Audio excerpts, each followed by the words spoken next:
It started out like any other Thursday morning in the neighborhood. The sun peeked over the rooftops, casting soft gold light on the freshly cut lawns and neatly trimmed hedges of Willow Creek Estates, a gated community that prided itself on uniformity, silence, and strict adherence to the HOA's ever-growing list of rules. Everything had its place, and anything that didn't belong, well, that's where Karen came in. Karen, the self-proclaimed enforcer of the law, lived 3 houses down. She wore her authority like a badge, always patrolling the sidewalks with a clipboard in one hand and her phone in the other, ready to document the slightest infractions. A single blade of grass too tall. Citation. Trash bins placed 2 minutes too early on collection day. Warning. A car parked a smidge over the white line. She'd report it before your tires stopped rolling. So when I pulled up in my brand new Rolls Royce, fresh off the lot, gleaming with deep obsidian black paint and whisper quiet as it rolled over the asphalt, I knew there was going to be a problem. But I had no idea how far it would go. The car was my dream purchase, a reward to myself after closing the biggest deal of my career. It wasn't just any Rolls, it was a black badge ghost, fully customized, matte black finish with dark chrome accents, and an interior stitched in white leather with sapphire trim. It didn't belong in a garage, it belonged in a gallery. I'd been waiting months for its delivery, and now that it was finally mine, I wasn't about to keep it hidden. As I turned the corner into the neighborhood, even the air seemed to pause. A few heads peeked out from behind curtains. Mr. Jenkins watering his lawn gave me a double take. Kids on bikes slowed down to admire the sleek curves of the car.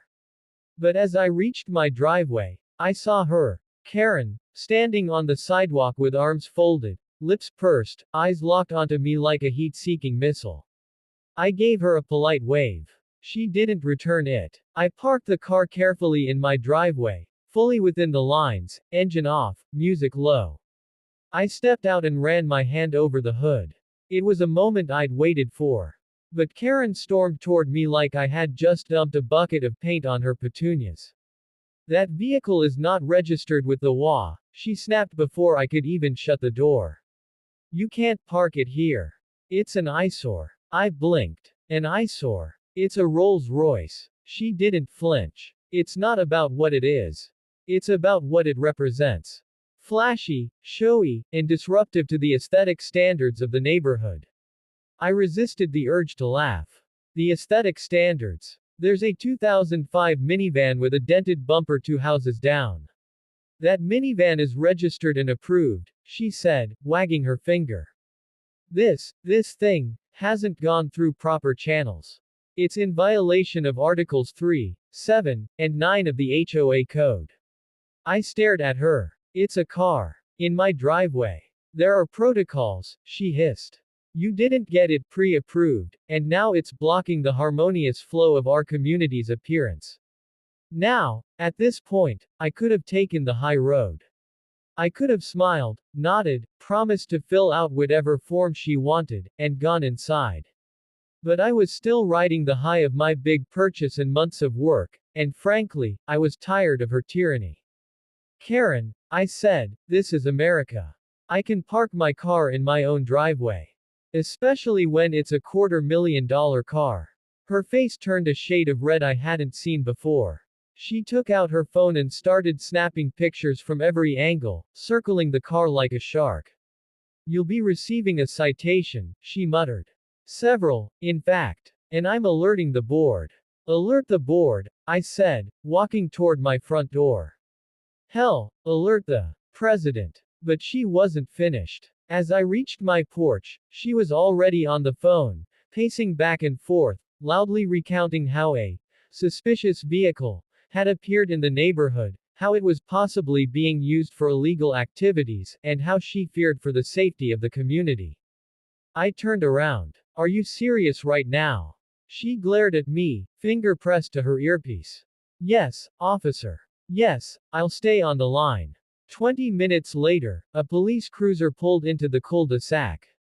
I watched from my living room window, sipping coffee, still trying to process the absurdity.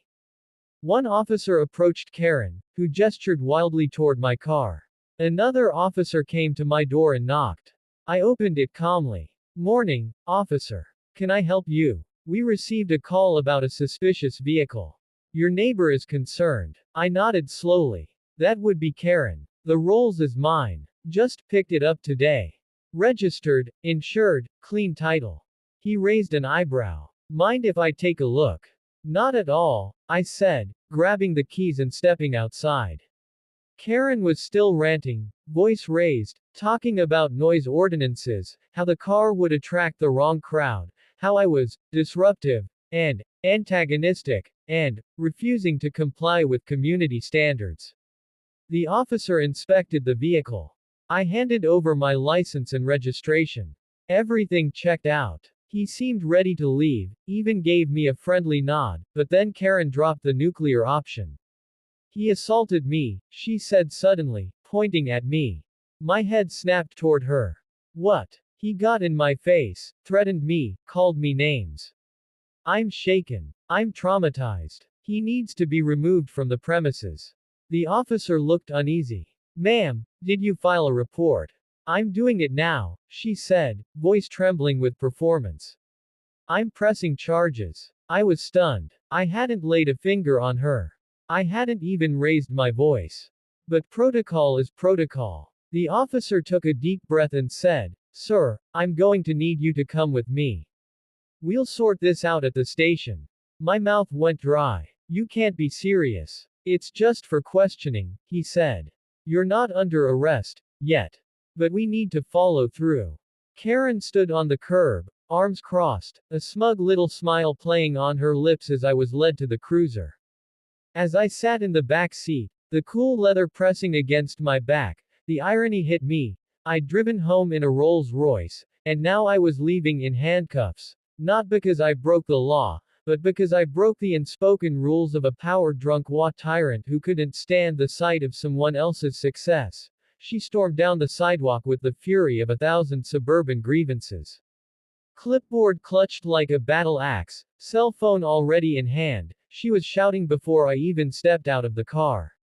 What is this? She screeched, pointing a perfectly manicured finger at the black Rolls Royce I had just parked in front of my own house. I calmly closed the driver's side door and adjusted my sunglasses. It's a car, Karen. You know exactly what I mean. She snapped. This is a residential neighborhood, not a rap video. We have rules here. You can't just bring that thing into our community. I stared at her, half expecting her to foam at the mouth. I live here, I said slowly. And there's nothing in the HOA guidelines that prohibits parking your own vehicle in your own driveway. Her eyes narrowed. We'll see about that. She jabbed a few buttons on her phone and started pacing in tight circles, muttering things like, property values, community standards, and disruptive display of wealth. Truth be told, I had half expected this reaction. Karen wasn't just any HOA president, she was the kind of suburban warlord who measured grass height with a ruler and once threatened to fine a neighbor for having a seasonal wreath that she deemed out of sync with the calendar. I knew she would lose her mind when she saw the Rolls Royce. I just didn't expect her to go nuclear. Within 10 minutes, 2 more board members had arrived. Phil, the grumpy retired dentist who never smiled, and Donna, who still wore her realtor name tag everywhere like it was a badge of honor. They clustered near the sidewalk, whispering furiously and casting glares toward my house. I tried to ignore them. I had just finished a long shoot, and all I wanted to do was grab a shower and a snack. But then I noticed Karen pointing to something on her clipboard. A few seconds later, she marched back toward me like a judge heading to deliver a sentence. There is a clause, she announced, voice dripping with satisfaction, about commercial vehicles. And that, she waved her clipboard at my Rolls like it was a biohazard, is clearly being used for commercial purposes. I blinked. Commercial purposes? Are you serious? You're a social media influencer, right? She asked smugly. You film things. You make money. That makes this a commercial vehicle. I laughed out loud. Karen, this is my personal car. Just because I occasionally show it in my videos doesn't mean it's a commercial vehicle. She didn't budge. You're using our neighborhood as a set. This is a quiet, respectable community, not the set of some YouTube stunt. We don't need our children exposed to this sort of materialism. Materialism. I repeated, raising an eyebrow. Lady, your husband has a Tesla with vanity plates that say, ECOGOD. Karen flushed. That's different. Of course it is, I said. Because you say so. At that point, she pulled out her phone again and muttered, we'll see what the authorities think. I didn't take her seriously. Not really. Karen had a history of calling the cops over ridiculous things. She once dialed 911 because someone was barbecuing too close to the sidewalk. But this time, maybe I should have paid more attention to the edge in her voice. About 20 minutes later, a black and white cruiser rolled slowly up the street and parked just behind the Rolls. Two officers stepped out. Karen greeted them like she was welcoming old friends to a party. Officers. Thank goodness you're here. This man is disturbing the peace, violating HOA rules, and possibly engaging in illegal activity. I approached, keeping my hands visible and my tone calm. Hi, officers. I live here. This is my house. That's my car. Nothing illegal going on. One of the officers nodded politely. We just want to hear both sides. Karen immediately launched into a breathless tirade about excessive noise, there hadn't been any unauthorized filming, also false, and threats to community safety, a complete fabrication.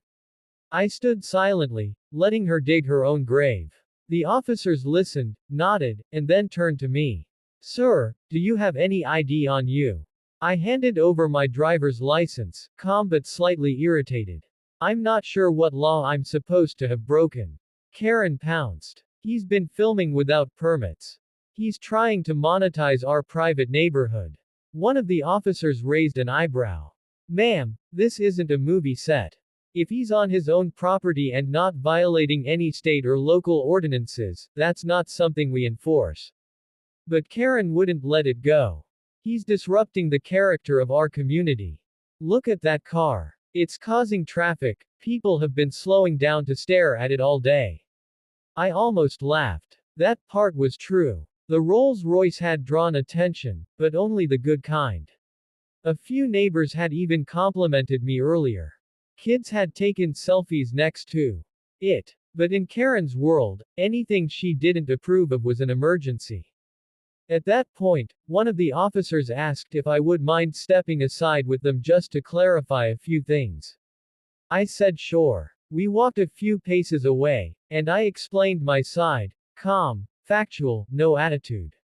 I even showed them a video on my phone I had shot earlier that proved I wasn't filming anything on HOA property or disturbing anyone. They seemed satisfied. But then something strange happened. As they turned to walk back to Karen, I heard one of them speak into his shoulder mic. I caught a few words. Requesting unit, possible code 58, detainment. I froze. Wait, what's going on? The older officer turned to me with a measured tone. We just need to ask you to come with us for a few questions. You're not under arrest, but we're going to detain you temporarily. What? On what grounds? I asked. Karen stood back, arms folded, smug as a cat in a birdcage. There's been a complaint filed, the officer said. We have to follow up. It's probably nothing, but protocol is protocol. I looked at Karen. You filed a complaint. I told you I'd take it up with the authorities, she said, all too pleased with herself. I was still trying to process what was happening when I felt the cold click of handcuffs around my wrists. Seriously, I said, turning to the officer.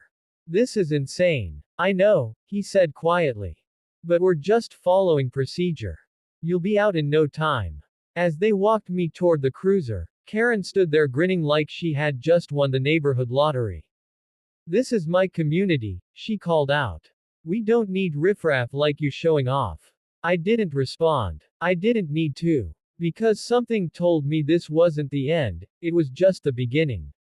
And the next time I came back, Karen wouldn't be ready for what I had planned.